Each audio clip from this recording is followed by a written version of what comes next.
The Discovery. The massive ship drifted through the cold darkness of space, its black hull almost invisible against the stars. Inside the vessel, Commander Vextai stood before a wall of glowing screens that showed images of a small blue planet spinning slowly in the distance. His tall, crystal-like body reflected the light from the displays as he studied the data streaming across the monitors. "Admiral, we have completed the initial scans of the third planet," reported Bixi, his voice echoing in the metal chamber.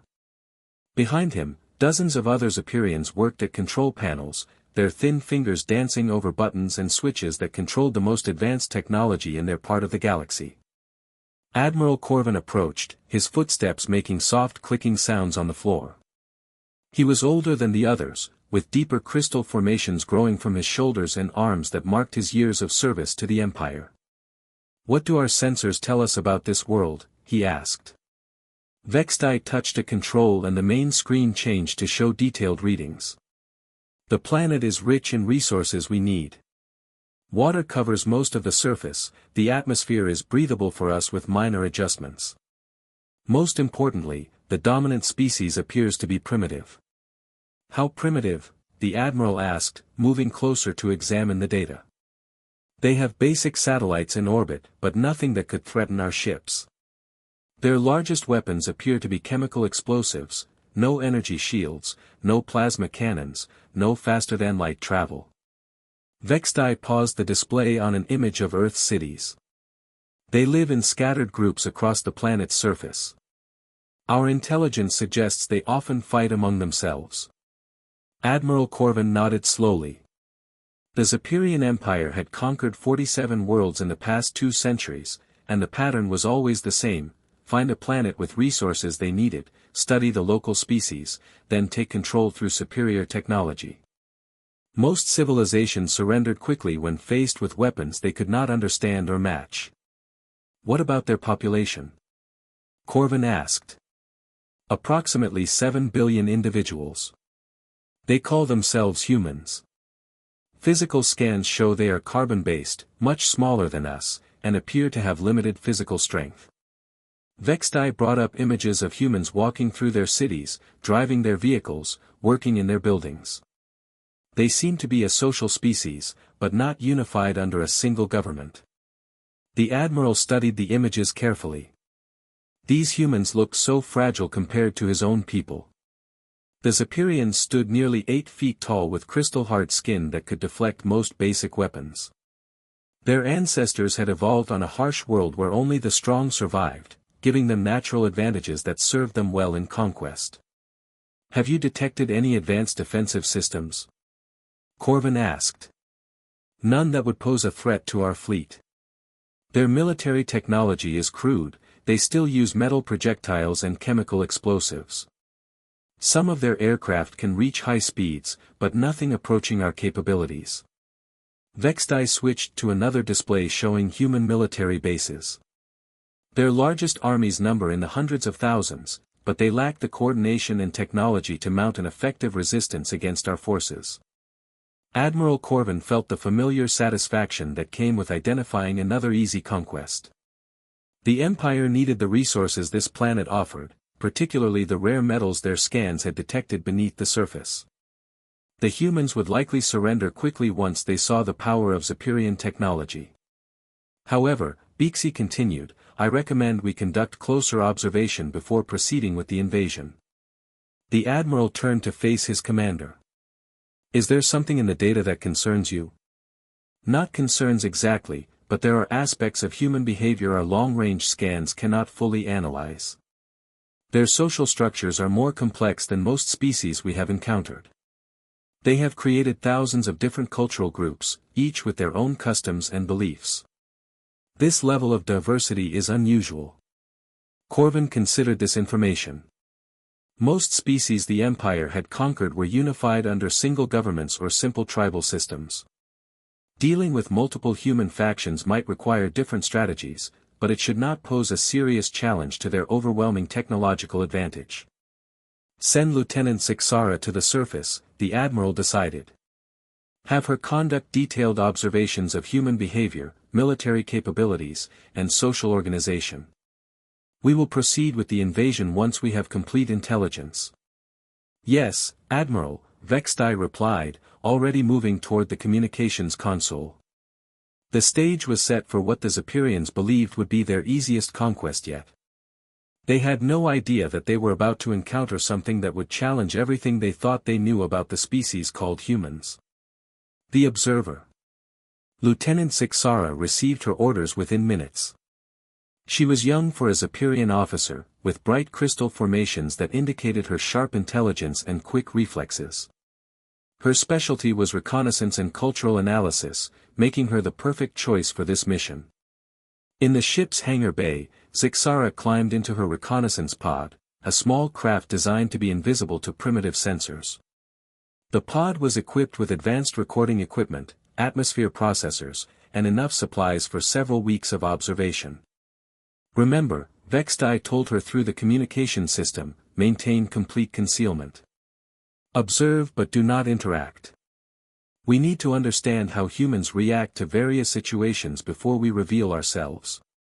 Understood, Commander, Sixara replied, running through her pre-flight checks. Where should I establish my observation post? Intelligence suggests their most advanced military installations are concentrated in certain regions, but I want you to study humans in their natural environment first.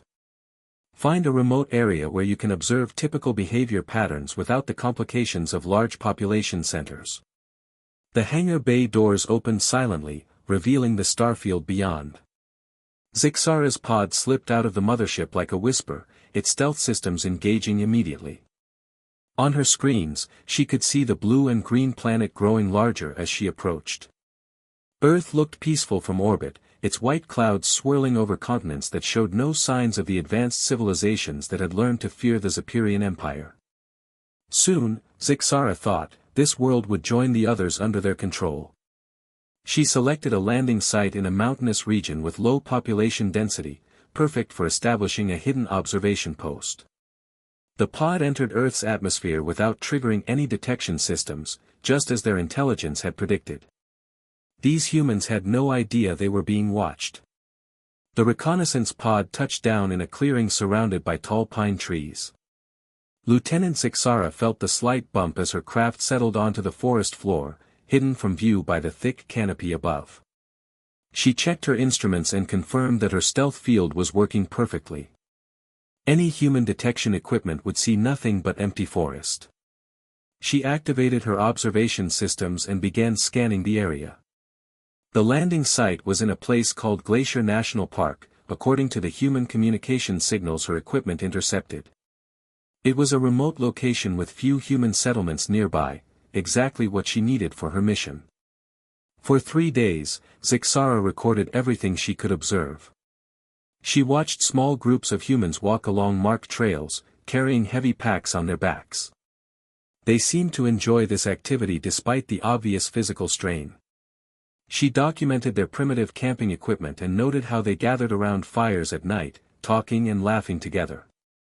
The humans appeared even weaker up close than the long-range scans had suggested. They moved slowly compared to Zapirians, carried limited supplies, and seemed vulnerable to weather changes. Many wore multiple layers of clothing to protect themselves from temperatures that would barely affect her crystalline skin. These beings posed no threat whatsoever, she recorded in her daily report. Their physical limitations are even more pronounced than our initial assessments indicated. They appear to be primarily social creatures who engage in recreational activities that would be considered training exercises for Zapirian children. On the 4th morning, Sixara detected a single human approaching her general area. Her sensors showed it was a male, approximately 34 years old, moving alone through the forest.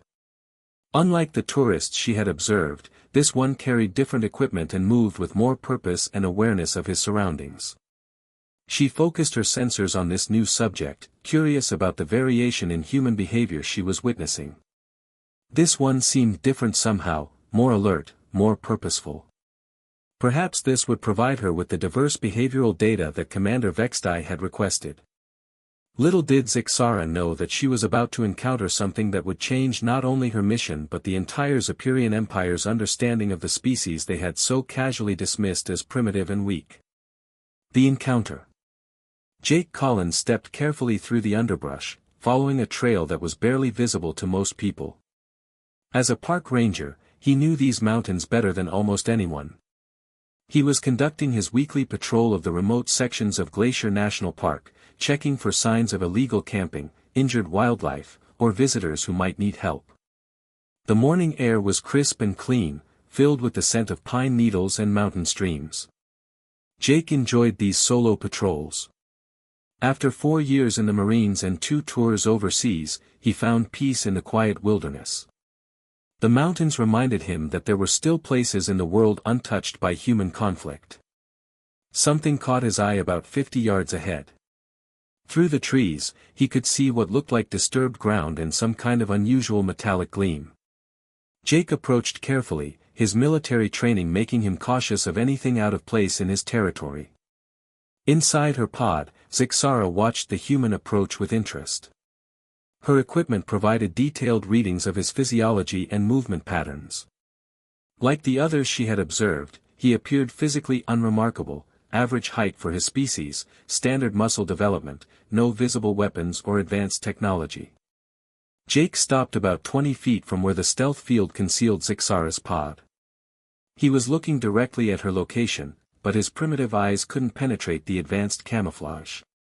Still, something in his posture suggested he sensed something unusual. "Interesting," Zixara murmured, recording everything. "This specimen shows heightened awareness compared to the recreational humans I've observed. Possibly a member of their primitive military or security forces." Jake was about to move on when he heard something that made every muscle in his body tense. A low, rumbling growl echoed through the trees behind him. He turned slowly, his hand moving instinctively to the bear spray on his belt. A massive grizzly bear emerged from the underbrush, standing nearly 8 feet tall on its hind legs. Its fur was thick and dark, and its small eyes focused directly on Jake. The bear's lips pulled back to reveal yellowed teeth, and another growl rumbled from deep in its chest. Jake's training kicked in. He made himself appear larger, raising his arms and backing away slowly. "Easy there, big guy," he said in a calm, steady voice. "I'm not looking for trouble." Inside her pod, Zixara's sensors went wild. The creature that had appeared was nearly as large as a Zapirian, with obvious predatory features. Her database quickly identified it as one of Earth's apex predators. This was exactly the kind of situation her commanders wanted her to document, how humans reacted when faced with genuine danger. The bear dropped to all fours and began moving toward Jake, its massive paws making deep impressions in the soft earth. Jake continued backing away, but his foot caught on a root, and he stumbled backward, landing hard on the ground. The bear saw the movement as a sign of weakness and charged. Zixara leaned forward in her pod, her recording equipment capturing every detail.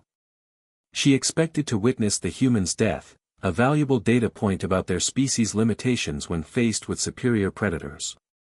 What happened next defied everything the Zapirians thought they knew about humans. Instead of running or cowering, Jake rolled to his feet and met the bear's charge head-on. As the massive predator reared up on its hind legs, Jake ducked under its swinging paws and wrapped his arms around the bear's midsection. With a grunt of effort that echoed through the forest, he lifted the 800-pound creature off the ground. The bear roared in surprise and confusion as Jake spun around, using the animal's own momentum against it. Then, with a movement that would have impressed the strongest Zapirian warrior, Jake slammed the bear to the ground with such force that the impact shook the trees around them. The bear lay stunned for a moment, then scrambled to its feet and looked at Jake with what could only be described as respect. After a tense moment, the massive predator turned and lumbered away into the forest, apparently deciding that this particular human was not worth the trouble. Jake stood in the clearing, breathing heavily but otherwise unharmed. He dusted off his park ranger uniform and continued on his patrol as if wrestling grizzly bears was just another part of his daily routine. Inside her pod, Zixara sat in stunned silence, her crystalline fingers frozen over her recording equipment. The data her sensors had collected seemed impossible. According to her readings, the human had just demonstrated strength that exceeded even Zapirian capabilities, and he had done it without any technological assistance whatsoever. She replayed the footage again and again, but the facts remained the same.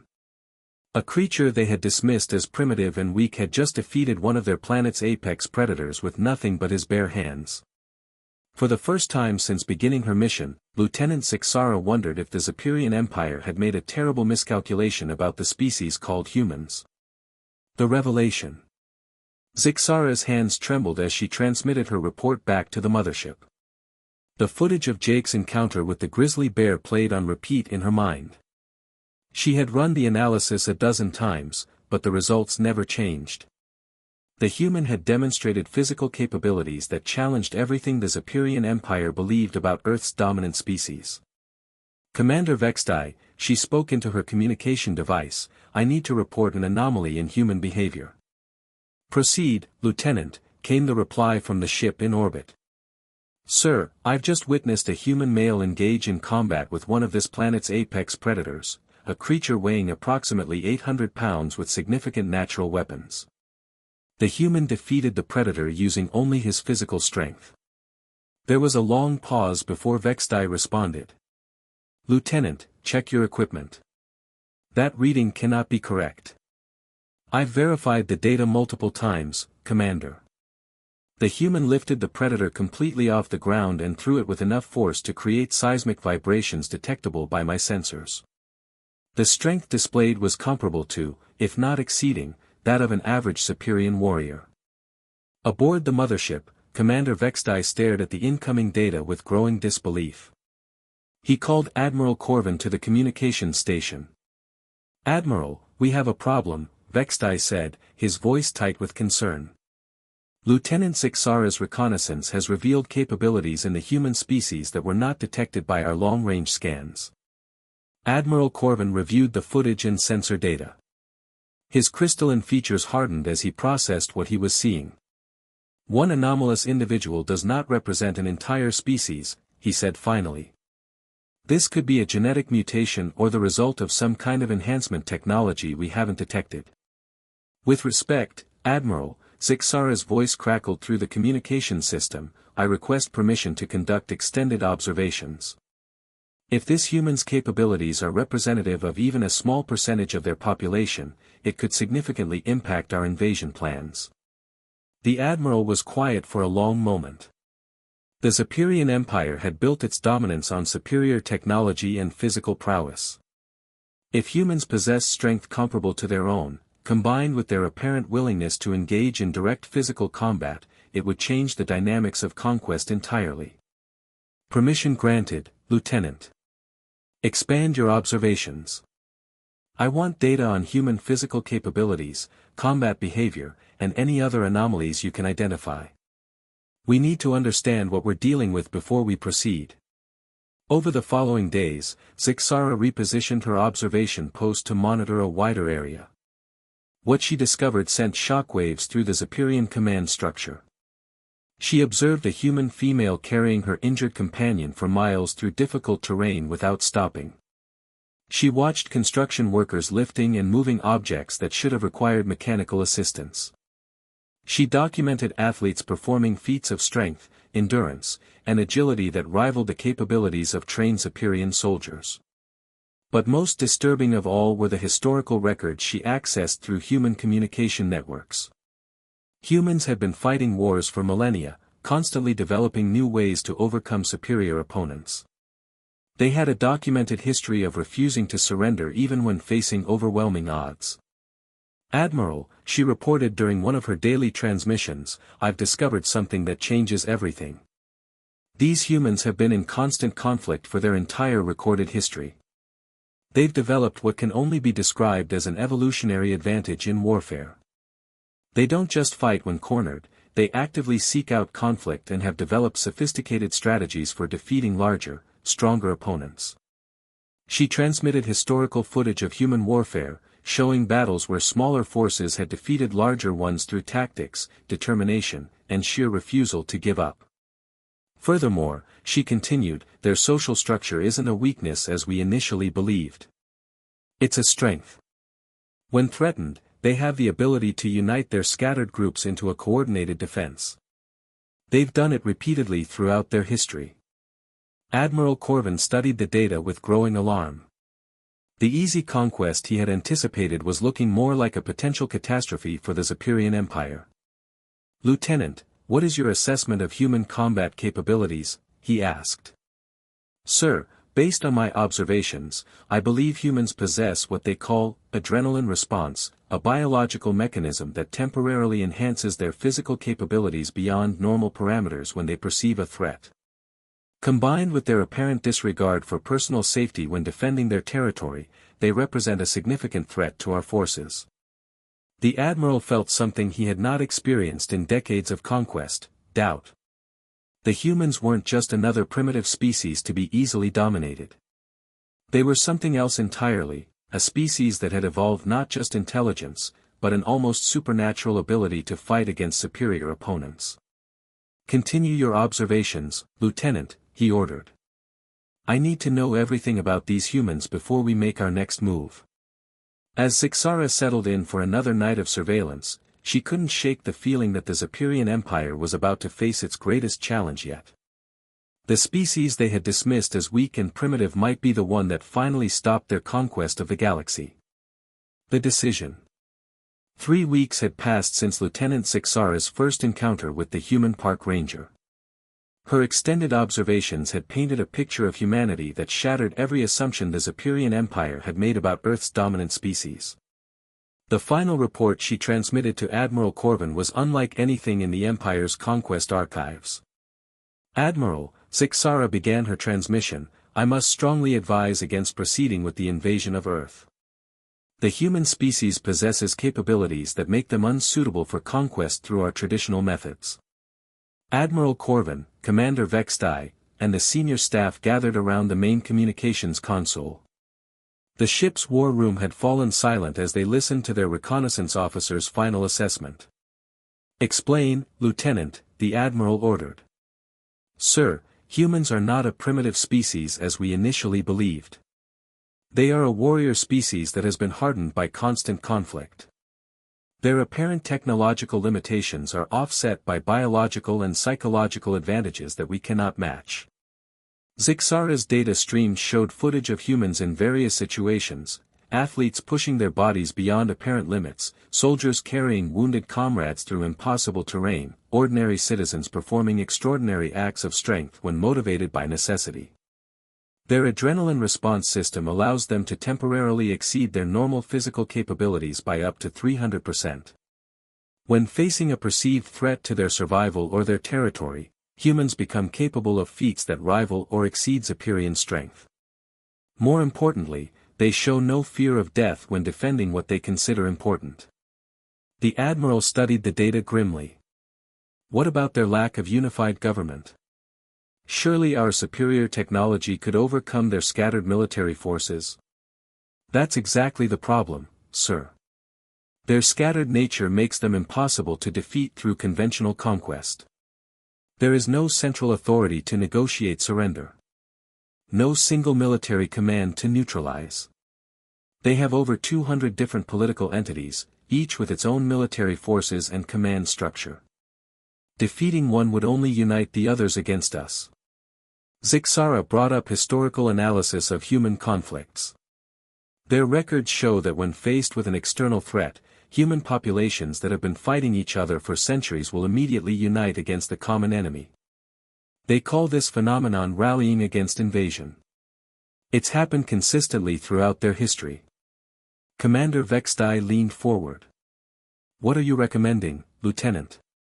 "Sir, I recommend we classify Earth as a Class X world and mark it as unsuitable for conquest. The resources here are not worth the cost in Zapirian lives that would be required to take them." The Admiral's crystalline features darkened. "You're suggesting that we, the Zapirian Empire, cannot defeat a species that hasn't even achieved faster-than-light travel?" "With respect, Admiral, that's exactly what I'm suggesting.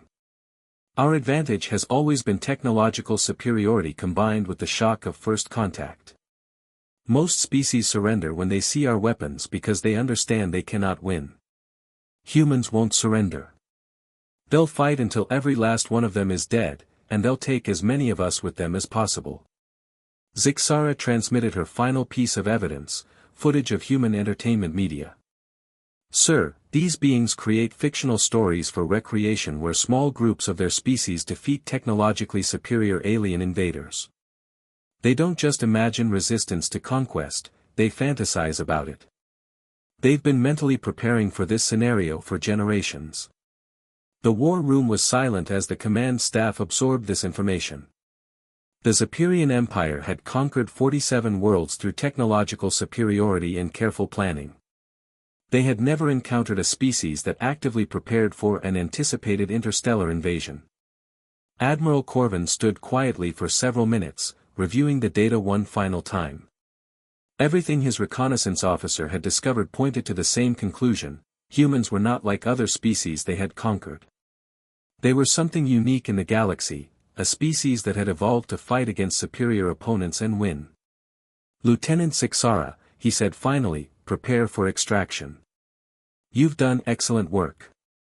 Thank you, Admiral. What are your orders regarding Earth? Admiral Corvin looked at the image of the blue planet on his main screen. Somewhere down there, 7 billion humans continued their daily lives, unaware that they had just won a war without knowing it had been declared. We mark Earth as Class X and move on to other targets.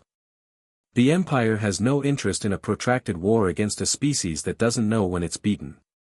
As the Zapirian fleet quietly departed the solar system, Jake Collins continued his patrol through Glacier National Park, completely unaware that his encounter with a grizzly bear had just saved his entire planet from conquest. The humans of Earth would continue their lives in peace, never knowing how close they had come to invasion, and never realizing that their greatest strength wasn't their technology or their numbers, it was their absolute refusal to give up, no matter what the odds. In the depths of space, the Zapirian Empire added a new rule to their conquest protocols: avoid any species that wrestles bears for fun. The end.